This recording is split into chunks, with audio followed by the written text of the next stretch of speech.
ছেলে মেয়ে যদি শারীরিক সম্পর্ক স্থাপন করে ফেলে, পরিবার যদি দুজনের বিবাহে অসম্মতি জানায়, তাহলে করণীয় কী? প্রথমত হচ্ছে পরিবারকে বোঝানোর চেষ্টা করা, যেন পরিবার রাজি হয়, এবং সেই বোঝানোর জন্য যতজনের সহযোগিতা নেওয়া প্রয়োজন, পাড়া প্রতিবেশী, আত্মীয় স্বজন, মেম্বার, চেয়ারম্যান, চেষ্টা করতে হবে সর্বোচ্চ। যদি পরিবারের সম্মতি না পাওয়া যায়, শুধু মেয়ের পরিবারের সম্মতি পাওয়া যায়, মেয়ের বাবার সম্মতি পাওয়া যায়, সেক্ষেত্রেও ছেলে বিয়ে করে ফেলতে পারে। ছেলের পরিবারের সম্মতি হওয়া শারঈ দৃষ্টিতে জরুরি নয়। শারঈ দৃষ্টিতে বিবাহের বিশুদ্ধতার জন্য মেয়ের বাবার রাজি হওয়া জরুরি। মেয়ের বাবা যদি কোনো মতেই রাজি না হয়, সেক্ষেত্রে কিছু করার নেই। ও হয়ে যাওয়া গুনাহের জন্য আল্লাহর কাছে তওবা করতে হবে। বিয়ে হয়ে গেলেও এটা গুনাহ, এই গুনাহের জন্য বিয়ে হলেও তওবা করতে হবে, বিয়ে না হলেও তওবা করতে হবে।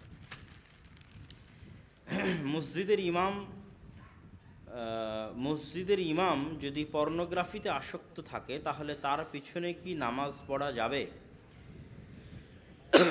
কোনো অপরাধের জন্য সবসময় নামাজ পড়া যাওয়া না যাওয়ার প্রশ্ন করাটা উচিত নয়। আমরা সবসময় সকল অপরাধকে অজু ভাঙ্গার সাথে আর নামাজ হওয়া না হওয়ার সাথে সম্পৃক্ত করি, যে ভাই এটা করলে কি অজু ভেঙে যাবে, এটা করলে কি অজু ভেঙে যাবে, গান শুনলে অজু ভেঙে যাবে, মেয়ের সাথে কথা বললে অজু ভেঙে যাবে। এগুলোর সাথে অজু ভাঙ্গার সম্পর্ক না, এটা একটা ইন্ডিপেন্ডেন্ট গুনাহ। অজু ভাঙ্গার সাথে সম্পর্ক পবিত্রতা অপবিত্রতার সাথে। আপনার যেই দুই রাস্তা দিয়ে কোনো কিছু বের হয়, সেই দুই রাস্তা দিয়ে কোনো কিছু বের হলে বা বের হওয়ার সম্ভাবনা তৈরি হলে অজু ভেঙে যায়, বাকি আর কোনো কিছুতে অজু ভাঙে না। কিন্তু সেগুলো সবগুলো ইন্ডিপেন্ডেন্ট গুনাহ এক একটা। ঠিক তেমনি ইমামের পিছনে সালাত হবে কি হবে না, এটা কোনো ম্যাটার না। মূল ম্যাটার হচ্ছে সে যে গুনাহটা করতেছে ওইটা একটা বড় গুনাহ এবং ইন্ডিপেন্ডেন্ট গুনাহ, স্বাধীন একটা গুনাহ। এখন ওইটাও বাদ দেন, ইমাম সাহেব যদি অজু না করেই সালাত আদায় করায়, আপনি কি ধরতে পারবেন? আপনার জানার কোনো উপায় আছে? কোনো উপায় নেই। সুতরাং এইটা তো আরও বড়, যে ইমাম সাহেবের উপর গোসল ফরজ ছিল, উনি গোসল না করেই, অজু ফরজ ছিল, অজু না করে এসে সালাত আদায় করাইতেছে, আপনি জানেন না। সুতরাং ইমামের সালাত হওয়া না হওয়ার সাথে আমার আপনার সালাত হওয়া না হওয়ার কোনো সম্পর্ক নেই। 99% ক্ষেত্রে আমাদের সালাত হয়ে যাবে। একমাত্র যদি স্পষ্ট জানা যায় যে ইমাম সাহেব কাফের, তাহলে তার পিছনে সালাত হবে না। তবে অবশ্যই ভালো ইমাম নির্ধারণ করা জরুরি। রাসূলুল্লাহ সাল্লাল্লাহু আলাইহি সাল্লামের হাদিস হচ্ছে, তোমাদের মধ্যে ইমাম হওয়ার যোগ্য কে? যে বেশি আল্লাহওয়ালা পরহেজগার, যে বেশি দ্বীনের জ্ঞান সম্পর্কে জানে, যার কোরআন তেলাওয়াত বেশি সুন্দর। তাহলে এই ধরনের ইমাম কখনোই ইমাম হওয়ার যোগ্য নয়, তাকে জরুরি ভিত্তিতে ইমাম থেকে পরিবর্তন করতে হবে। কিন্তু তার মানে এই নয় যে তার পিছনে আপনার সালাত হবে না। আমি একাধিক পদ্ধতিতে সালাত আদায় করি। হানাফি মসজিদে হানাফি স্টাইলে, আহলে হাদিস মসজিদে আহলে হাদিস নিয়মে।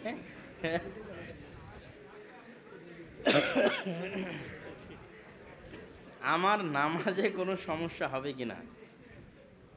খুবই চমৎকার প্রশ্ন। এরকম প্রশ্ন আমি জীবনে শুনিনি, আজ প্রথম শুনলাম। প্রথম কথা হচ্ছে, সালাতের যেগুলো রুকুন, সেগুলোর ক্ষেত্রে কোনো ছাড় নাই। যেটা সঠিক সেটারই অনুসরণ করতে হবে। যে রুকুনগুলো বাদ দিলে সালাত বাতিল হয়ে যেতে পারে, যেমন সূরা ফাতিহা। সূরা ফাতিহা পাঠ করা এটা সালাতের একটি অন্যতম রুকুন, যা বাদ দিলে সালাত বাতিল হয়ে যাবে। ধীর স্থিরভাবে রুকু করা, ধীর স্থিরভাবে সিজদা করা, এটা একটা রুকুন, এটা বাদ দিলে সালাত বাতিল হয়ে যাবে। তা এই ধরনের মাসালাগুলোতে যদি আপনি যখন যেই মাসালা ইচ্ছা তখন সেটা ফলো করেন, হবে না। এই মাসালাগুলোতে আপনাকে সবচেয়ে বিশুদ্ধটাই অনুসরণ করতে হবে যে কোনো মূল্যে। আপনি ওইগুলোতেই হয়তো পরিবর্তন করতে পারেন যেগুলো সালাতের রুকুনের সাথে সম্পৃক্ত নয়, সালাত বাতিল হওয়া না হওয়ার সাথে সম্পৃক্ত নয়। তারপরেও সকল ক্ষেত্রে বিশুদ্ধতা এবং সুন্নাতকে প্রাধান্য দেওয়া উচিত। আমরা যখন হোটেলে যাই, খেতে যাই, খাবার ক্রয় করতে যাই, জিনিসপাতি ক্রয় করতে যাই, সবসময় খাঁটি এবং বিশুদ্ধটা গ্রহণ করি। বিশ্ববিদ্যালয় বাছাই করতে যাই, কলেজ বাছাই করতে যাই, ভালোটা গ্রহণ করি। ইচ্ছা করে কেউ খারাপটা গ্রহণ করে না। সুতরাং আপনার মধ্যে যতক্ষণ বুদ্ধি আছে, জ্ঞান আছে, যাচাই করার ক্ষমতা আছে, চেষ্টা করবেন সকল ক্ষেত্রে সুন্নাতকে প্রাধান্য দেওয়া। মানুষের ভয়ে, মানুষের সন্তুষ্টির জন্য মানুষের সাথে তাল মেলানোর দরকার নাই। ঠিক আছে, আপনি এতটুকু করতে পারেন যে আরেকজন যে আপনার বিপরীত করতেছে তার সাথে আপনি খারাপ আচরণ করবেন না, তাকে বাধা দিবেন না, সর্বোচ্চ দাওয়াত দিবেন। কম্প্রোমাইজ করা মানে এটা নয় যে আপনি আপনার জায়গা থেকে সুন্নাতকে ছেড়ে দিবেন। কম্প্রোমাইজ করা মানে আরেকজন যেটা করতেছে সেটাতে আপনি হস্তক্ষেপ করবেন না এবং শক্তি প্রয়োগ করবেন না, তার সাথে হিংসা বিদ্বেষ রাখবেন না, ভালো ভদ্র ভাষায় তাকে দাওয়াত দিতে পারেন। দাওয়াত গ্রহণ না করলে তার সাথে আপনি সম্পর্ক অব্যাহত রাখবেন। কিন্তু সম্পর্ক করা মানে এটা নয় যে আপনি জানছেন এটি সুন্নাত, জানার পরেও সেটি ছেড়ে দিচ্ছেন, এটা করা ঠিক হবে না। আর যেগুলো রুকুন সেগুলোর ক্ষেত্রে তো হবেই না। ছাত্র জীবনের সময়কে কিভাবে কাজে লাগাবো? মোবাইল ফোন থেকে বেঁচে থাকার উপায় কি? ছাত্র জীবন কিভাবে দিনের কাজে সহযোগিতা করতে পারি? গতকালকে আমাদের বাংলাদেশ কৃষি বিশ্ববিদ্যালয় ময়মনসিংহে একটা প্রোগ্রাম ছিল, সেখানে আমরা সময়ের মূল্য ছাত্র জীবনে সেটির উপর সংক্ষিপ্ত আলোচনা করেছিলাম। আপনারা আমাদের পেজ থেকে সেটি লাইভ দেখে নিতে পারেন, মোটামুটি দিক নির্দেশনা সেখানে পেয়ে যাবেন। কাউকে উৎসাহ দেওয়ার জন্য হাততালি দেওয়া, কাউকে উৎসাহ দেওয়ার জন্য হাততালি দেওয়ার প্রচলন সাহাবী এবং রাসূল সাল্লাল্লাহু আলাইহি ওয়াসাল্লামের মধ্যে পাওয়া যায় না। উৎসাহ দেওয়ার জন্য তাকবীর দেওয়া যেতে পারে, সেটিরই ঐতিহ্য এবং ইতিহাস প্রমাণ করে।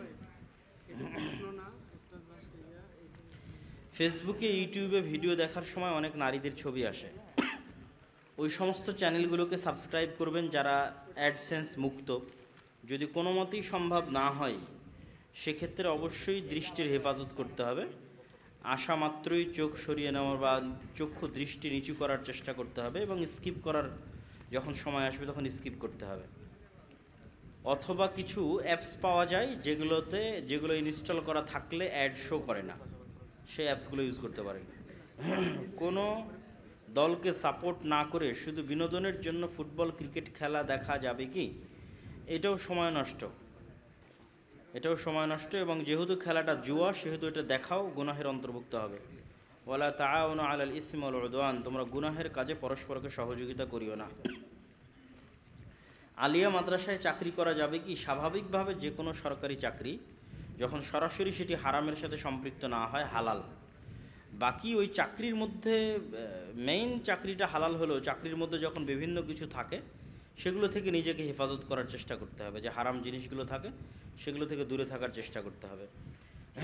ইসলাম কেন ছবি, মূর্তি, ভাস্কর্যকে নিষিদ্ধ করেছে? ছবি, মূর্তি, ভাস্কর্য মানুষকে শিরকের দিকে ধাবিত করে।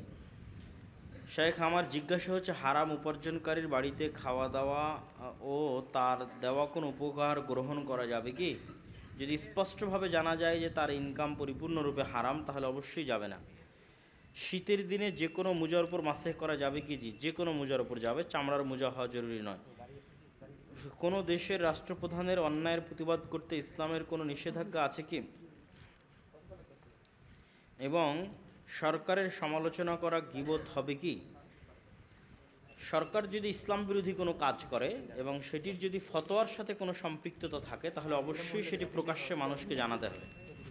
না হলে মানুষ যদি আলেম ওলামা না জানায়, মানুষ সেটিকে হালাল মনে করবে সরকার করছে, কেউ তো কিছু বলে না, তার মানে হয়তো এটি হালাল। অতএব হারাম কোনো কাজ সংঘটিত হলে যদি প্রকাশ্যে করে তাহলে আমাদের প্রকাশ্যে সেটির প্রতিবাদ জানাতে হবে, যাতে অন্তত মানুষের জানা থাকে যে এই কাজটা সরকার হারাম করতেছে। হস্তমৈথুন অবশ্যই গুনাহ এবং এক কথায় লজ্জাস্থান। স্ত্রী ছাড়া অন্য আর কোনোভাবে ব্যবহার করা বা উপভোগ করা হারাম, সেটি যেভাবেই হোক। মেয়ে বন্ধুদের সাথে কিভাবে কথাবার্তা বলা উচিত? অতীব প্রয়োজন ছাড়া কথা না বলাই উচিত। অতীব প্রয়োজন হলে স্বাভাবিকভাবে যতটুকু প্রয়োজন ততটুকু কথা বলতে পারে।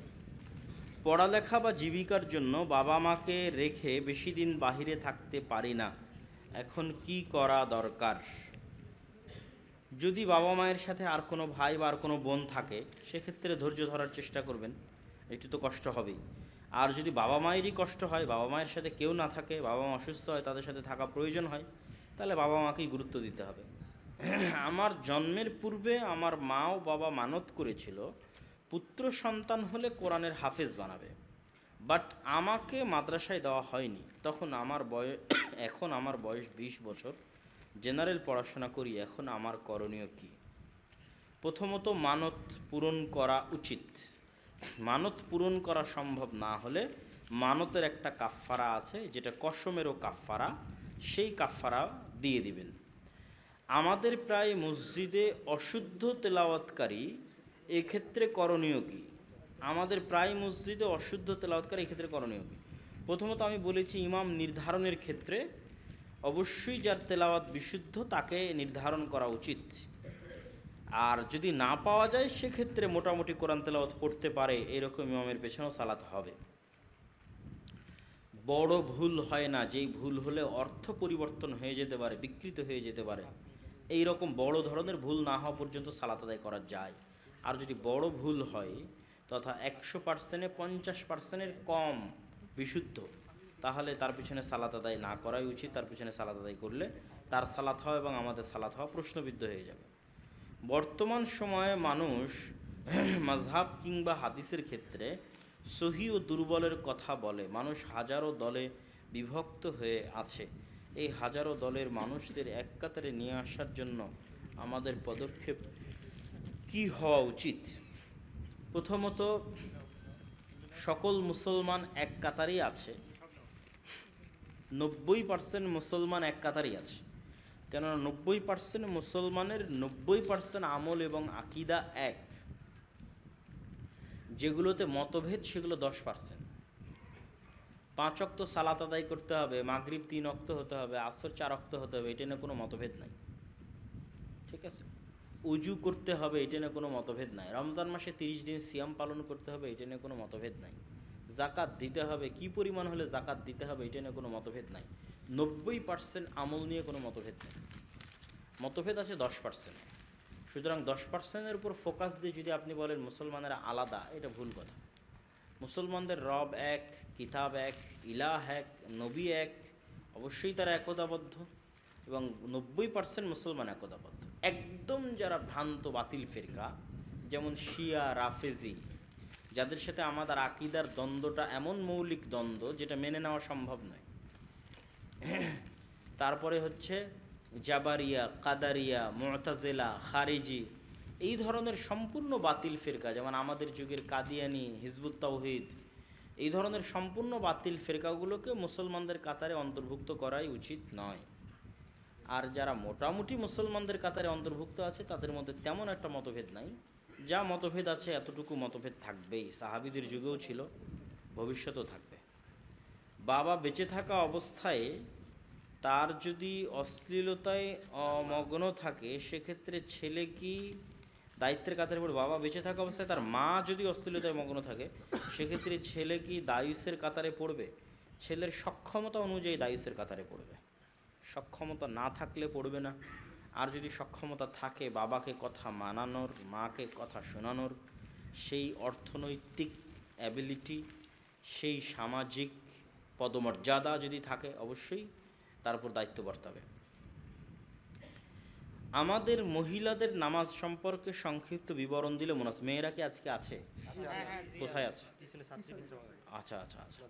আমাদের মহিলাদের নামাজ সম্পর্কে সংক্ষিপ্ত বিবরণ দিলে মুনাসিব হয়। মেয়েদের জুমার নামাজ জামাতের সহিত আদায় হবে কিনা? আমরা তো আজকে মেয়েদের সম্পর্কে কোনো আলোচনাই করিনি। প্রথমত, রাসূলুল্লাহ সাল্লাল্লাহু আলাইহি ওয়াসাল্লাম ছেলেদেরও নবী, মেয়েদেরও নবী, না শুধু আমাদের নবী? উভয়ের নবী। তার মানে ইন জেনারেল, বাই ডিফল্ট, আল্লাহর নবী যা করবে তা ছেলের জন্য সুন্নাত, মেয়ের জন্য সুন্নাত। এবং আল্লাহ সুবহানাহু ওয়া তাআলা যা আদেশ দিবে তা ইন জেনারেল বাই ডিফল্ট মেয়ের জন্য ফরজ, ছেলের জন্য ফরজ। সালাত, সিয়াম, হজ, যাকাত সহ আর যা আছে, এবং রাসূল সাল্লাল্লাহু আলাইহি ওয়াসাল্লাম যা সুন্নাতের প্রতি আমল করতেন, সুন্নাত, নফল, সুন্নাত সালাত, সুন্নাত সিয়াম, ঠিক আছে, নফল সিয়াম, নফল দান, তার প্রত্যেকটা কি ছেলের জন্য খাস আর মেয়ের জন্য নয়, এরকম আছে? সব ছেলে এবং মেয়ের জন্য সমান। ততক্ষণ পর্যন্ত মেয়েকে আলাদা করা যাবে না যতক্ষণ না স্পেশালি আল্লাহর নবী মেয়েদের বিষয়ে কোনো হুকুম এবং আহকাম এবং আল্লাহ সুবহানাহু ওয়া তাআলা মেয়েদের বিষয়ে কোনো হুকুম এবং আহকাম আলাদা না করে দিচ্ছেন, তাহলে আলাদা করতে চাইলে আলাদা করার প্রমাণ থাকতে হবে, এক হওয়ার প্রমাণ লাগবে না। কেন এক হওয়াটা ইন জেনারেল বাই ডিফল্ট। প্রমাণ লাগবে কোনটার বলেন তো, জোরে বলেন, কোনটার প্রমাণ লাগবে? আলাদা হওয়ার। তাহলে আপনি যদি বলতে চান মেয়েদের সিজদা এরকম হতে হবে, এরকম নয়, তাহলে আলাদার প্রমাণ দিতে হবে। আর যদি আলাদার প্রমাণ না থাকে তাহলে বাই ডিফল্ট আল্লাহর নবী যেমন সিজদা করেছে তেমনই সিজদা করবে মেয়েরা। জি, মেয়েরা ঈদের সালাতে জামাতে যেতে বাধ্য, জুমার সালাতে যাওয়া উচিত। স্বাভাবিক 5 ওয়াক্ত সালাত একাকী বাড়িতে পড়াই উত্তম। জুমার সালাত যাওয়া উচিত কেন? জুমার সালাতে দিনের জ্ঞান পাওয়া যায়। এমনিতেই মেয়েদের দিনের জ্ঞান অর্জনের রাস্তা সংকুচিত, সংকীর্ণ। তো সপ্তাহে একদিন ইমাম সাহেবের আলোচনা শুনলে দিনের জ্ঞান অর্জনের রাস্তা তৈরি হয়। ফলত দিনের জ্ঞান অর্জনের জন্য সপ্তাহে একদিন জুমার এই সালাতে মসজিদে যাওয়া উচিত। আল্লাহর নবীর যুগে 5 ওয়াক্ত সালাতেও মেয়েরা মসজিদে যেত। আর ঈদের সালাতে যাওয়া জরুরি কেন? আল্লাহর নবীর আদেশ তাই। আল্লাহর নবী আদেশ দিতে দিতে দিতে দিতে এই পর্যন্ত বলেছেন, যার কাপড় নাই সে আরেকজনের কাপড় ধার করে নিয়ে ঈদের সালাতে যাবে, যে ঋতুবতী সেও ঈদের সালাতে যাবে, নামাজ না পড়ে আলাদা হয়ে বসে থাকবে। এত দূর পর্যন্ত আল্লাহর নবী গুরুত্ব দিয়েছেন। ক নামের একটি মেয়ে খ নামের একটি ছেলেকে অভিভাবকের অনুমতি ছাড়াই বিয়ে করেছে। 2 বছর পর গ নামের একটি অন্য ছেলের সাথে মেয়েটি পালিয়ে যায়।